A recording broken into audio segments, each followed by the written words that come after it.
Our next speaker, who is from the Malaysian Green Technology Corporation, he is the COO of Green Tech, Encik Ahmad Zairin Ismail.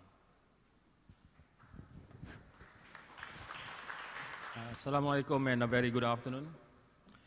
First of all, I would like to thank Penang International Green Carnival organizer for inviting us, and to YB Yap and your team.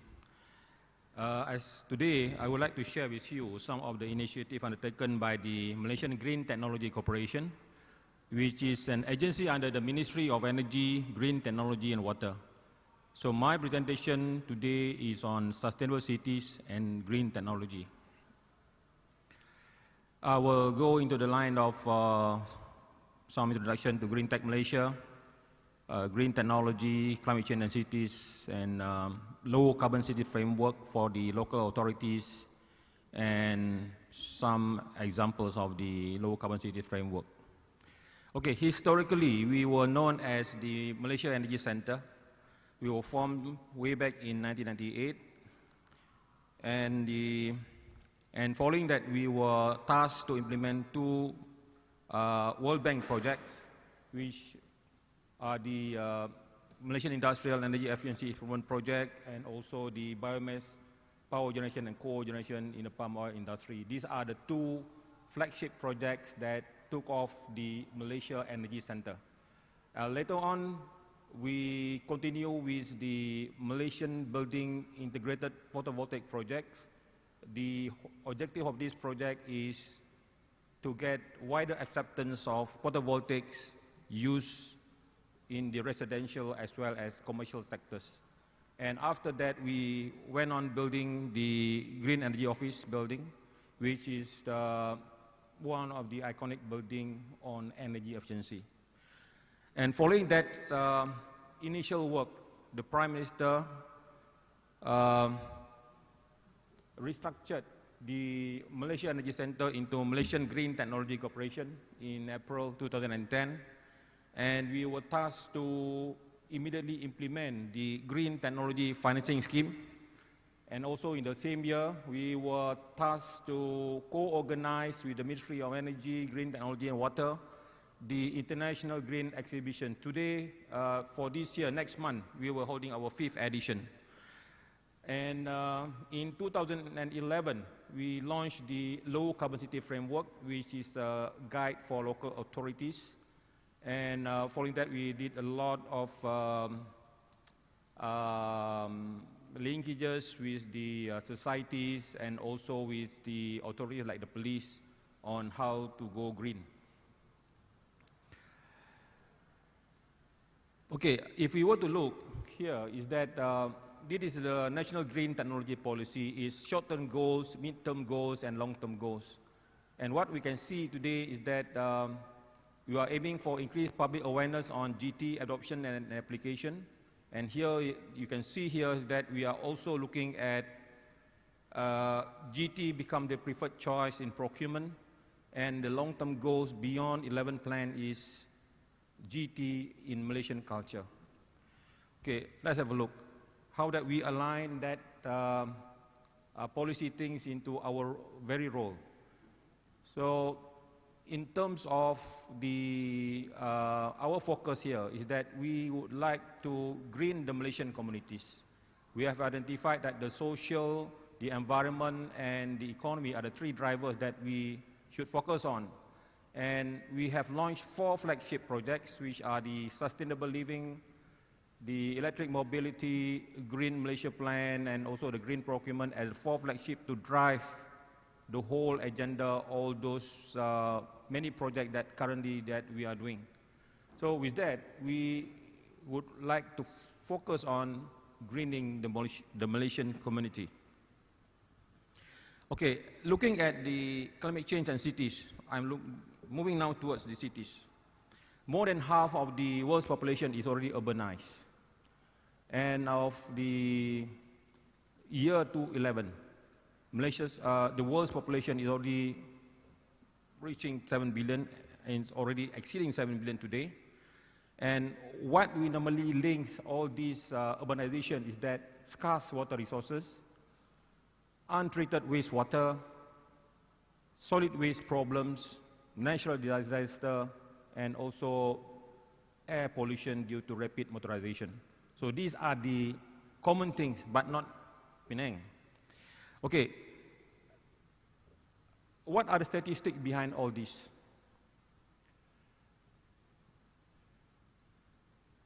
Urban development contribute about 50% or more of the greenhouse gas emission. I think that's the key. Industrial, about 19%. And in terms of energy consumption, urban development consumes more than 75% of the world energy consumption and responsible for 80% of the global greenhouse gas emission. That's the facts. So that's the reason why we look cities as a very focused area that we should work on to reduce impact on the climate change. What about Malaysia? We already breached the 30 million population target on the 27th of February this year. More than 30%. You just imagine 72.8% of this is living in the urban area. So that's very, very, very big. And that already exceeded the target set that 70% of the Malaysian population shall be living in cities by 2020. We are already near 73% currently. Okay, the Prime Minister made a national commitment is that we are looking at an indicator of a voluntary reductions of 40% in terms of emission intensity of GDP by year 2020 compared to the 2005 level. This is the statement made by the Prime Minister during the UNFCCC meeting at the Copenhagen. At the same time, he also reiterated here is that he would love to dream that one day we can live in a clean, healthy, and high-quality environment where cities, townships, and communities are built on the fundamentals of green technology. This is where that, as a result of that, in his budget speech in 2010, budget speech 2010 that he made in 2009 in October, that he would like to develop Putrajaya and Surabaya as the pioneer townships in green technology. And at that time, that he was talking about that, but actually what he meant was he wanted a framework. How the success of this green Putrajaya and green Surabaya could be replicated across the country. That was the whole message of his statement. So following that, if we were to look at the Malaysian Environmental Initiative from 1972 up to the year 2014, the Low Carbon City Framework was launched around the same time of COP17 in Durban. Okay. We had the launch of the National Green Technology Policy in 2009, and following that, the Low Carbon City Framework. Okay, what are the contents of the low carbon cities? What does it actually mean?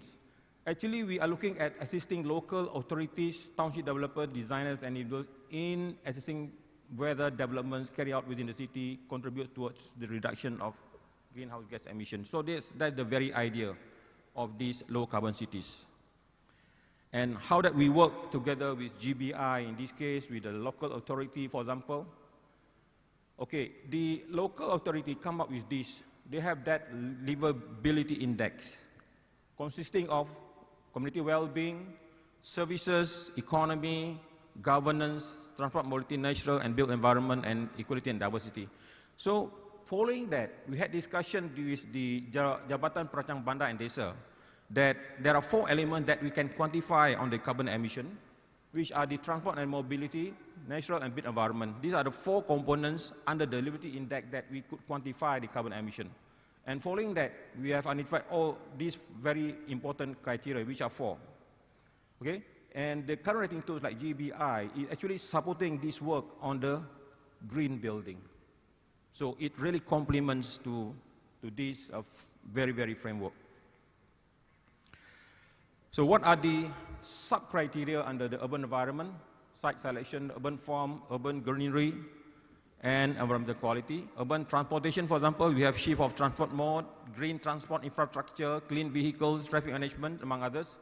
Urban infrastructure, we have waste, renewable energy or water, and building low-carbon buildings and community services. These are among the sub-criteria identified under the 4 elements of the low-carbon cities framework. So this will allow us to carbon footprint.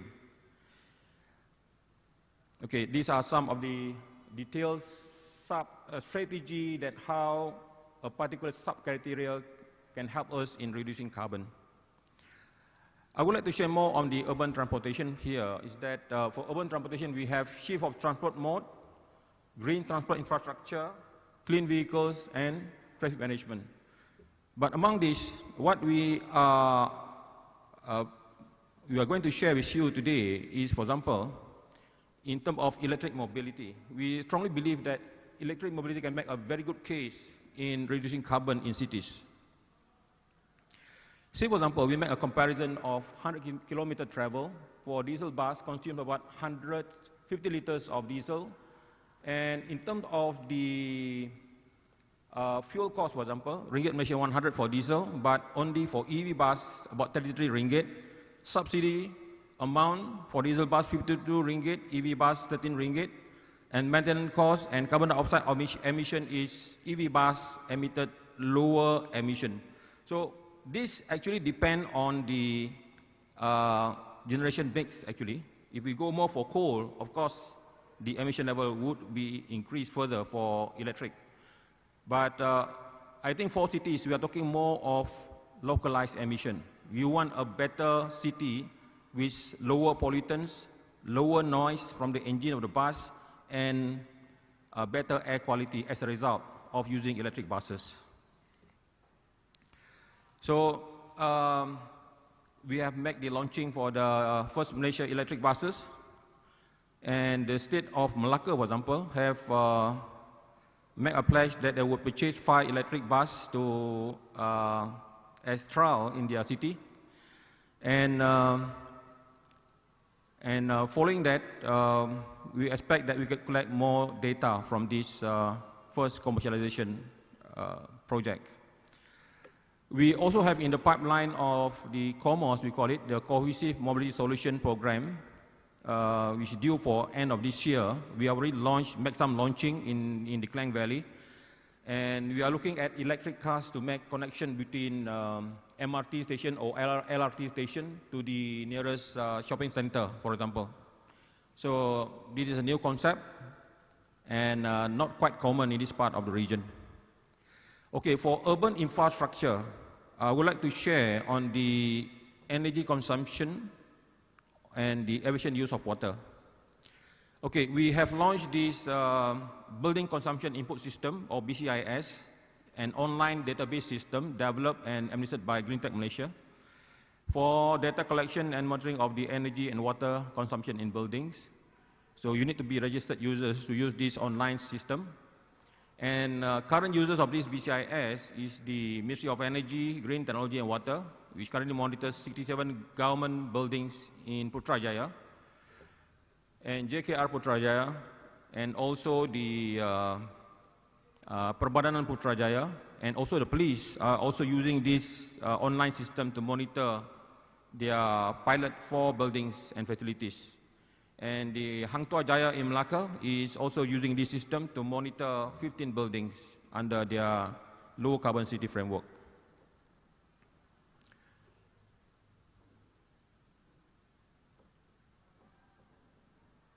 Okay, this is the result. You can see here is that initially when we started this program, this awareness program, there's a trend of increasing usage of energy. But resulting from the action taken as a result of the awareness, you can see that there is a decline in the energy consumption in the 67 government buildings in Putrajaya. So data collection is very important, training also very important, and they know the right tools and the type of activity needed to curtail the increase of the energy consumption. Similarly, for water consumption, we can also see a decline over the years of the water consumption in the 67 government buildings in Putrajaya. So the BCIS have shown its results. So we are going to conduct more of this training. In November this year, we hope that we can organize one in Penang, and southern region also in November, and eastern region in Kuantan somewhere also in November this year. So we are going to promote further this BCIS because the usage is actually free of charge. For performance criteria for building, I would like to share with you on the geo building which have been certified by GBI. So actually we were the award recipient under the 2009 ASEAN Energy Award on the RE category because we have a lot of about 92 kilowatt peak of power generation from the solar photovoltaic. And these are among the strategies that we could adopt for green urban building. You need to incorporate energy efficiency as well as renewable energy features in the building. So these are some of the strategies that you can adopt to reduce your carbon emission. So these are among the awards that we have received, the GBI award. And following that, we have received 3 ASEAN Energy Awards. Okay, how far that LCCF or the low carbon city framework have been used? So we have been working pilot project with Hang Tuah Jaya, MIRI, University of Malaya, and University of Technology Malaysia, as well as the recent signing with Majlis Perbandaran Pertiting Jaya. And also recently, we also got Majlis Perbandaran Subang Jaya coming on board. So last year we had this MOU signing. I think you know some of the picture here, recognized figure. And also with IRDA CEO here. They're also interested to use our low carbon city framework as a decision tool in new development. We would like also to suggest that green procurement should also be a high priority in the activity of any townships. And for green tech, currently we are embarking on all these 4. My Hijau SME entrepreneurs, we are looking at how to green or help to green the SMEs. And also we are embarking on the labeling, green labeling, and green directory, and finally to support the green procurement. So currently we are having one pilot project with the police. The police are very, very aggressive in their green procurement activity, and you can see that they are looking at hybridizing their patrol cars. It is one of the aspects of procurement under their fleet improvement. And they are also looking at using electric motorcycle for patrolling the city, okay, for non-speed patrolling of cities. And as far as the latest info that we have collected, they already exceeded 20% of their total procurement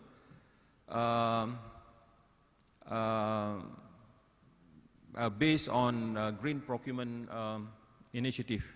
So they really have gone green in their procurement activity, more than 20%.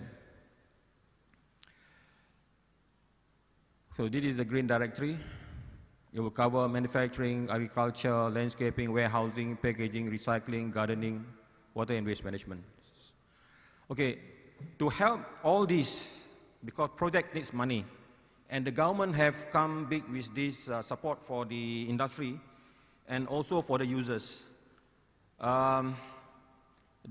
This scheme was launched way back in 2010, okay? And it's a 3.5 billion fund allocation. It's not green tech money, the money belongs to the banks. 25 banks are involved in financing the green projects. And as for now, 1.7 billion of approved financing have been already being approved by the participating banks. And Number of projects is 127, and nearly 2 million of carbon avoidance projects is under implementation. So I would like to suggest those industries who are very interested, or maybe the town council know that project is green, and the contractors are doing the green project, they are the one who should apply for this. It's a soft loan facility. Okay, this is how the mechanism works. Green Tech will issue the green certificate to the project company, and with this certificate, they can bring to the financial institution to get the 2% rebate, and the project will get recommendation from the Credit Guarantee Corporation, from Bank Negara, for the clearance that the money will be rebate to the banks. So that's how it works. Okay, lastly, but the most important thing, next month, 16 to 19 October, we are having our 5th edition of the International Green Exhibition and Conference. It is a showcase of regional green technology, and also technologies from Europe and also from the United States. We are glad that Singapore have been very active. Mr. Raymond also coming this year to KL for this iGEM. Well, we welcome the Singapore team very much. And we hope this time around that Penang can send a big team, YB, to participate in the iGEM 2014. I think there are a lot of opportunities on green townships, renewable energy, energy efficiency, and green materials that we can look for. And with that, I also would like to call our friends on the floor also to participate in this iGEM, because I think it is the fastest way to learn about green technologies. You learn everything under one roof. No need to read, just go there and discuss and ask questions. You can understand easily what is actually green technology, how that it can be applied, who are the players, how you can get financing, who are the consultants involved, and how to launch a green project. Thank you very much.